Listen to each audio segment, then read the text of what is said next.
You. Rick, that's a good point. Talk to you soon. Rick Santelli in Chicago. Speaking of jobs, joining us now with the Republican reaction to the monthly jobs number, Senator Kay Bailey Hutchison of Texas. Senator, good to see you again. Good morning.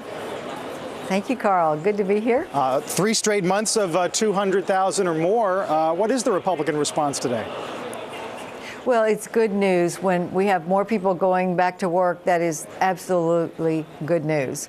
But Carl, of course, we know that we've been above 8% unemployment for over 3 years now. And so that means we've still got a lot of work to do.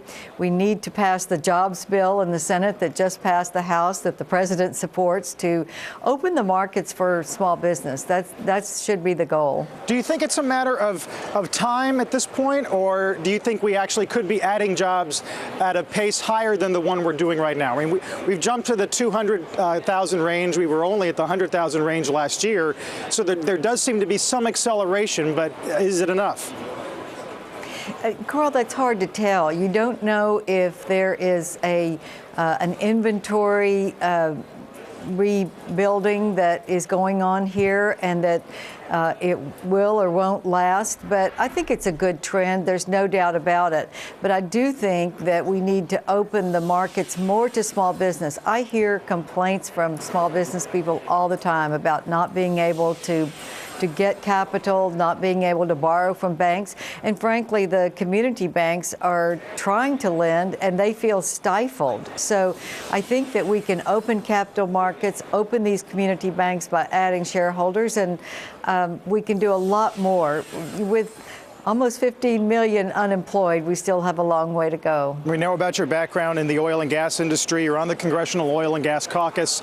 Everybody's talking about gas prices right now, Senator. And this comes a day after the amendment that would have given new life to Keystone was obviously blocked by Democrats.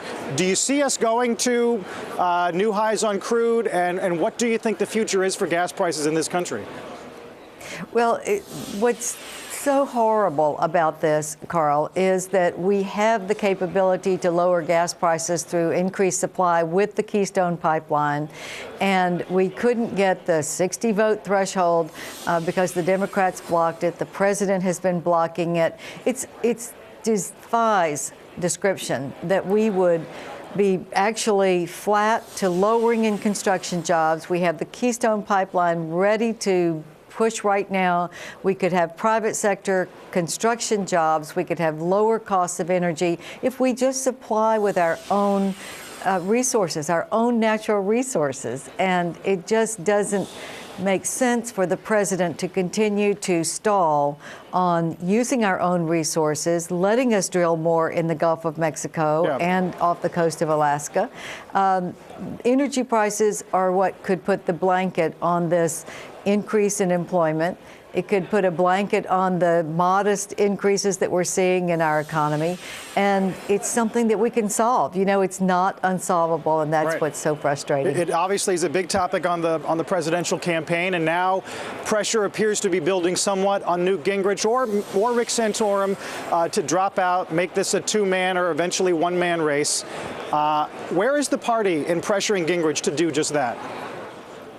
Well, I don't know who is pressuring Mr. Gingrich. I think that this certainly has been a long primary, and I think that our candidates have become stronger for it. I think that I'm hoping that it comes to a conclusion where Republicans can get behind our candidate and go forward, because these economic issues are so important. And the gas prices, as you mentioned, going up, unemployment really still 8%. That's just not acceptable. We have candidates who have ideas about job creation.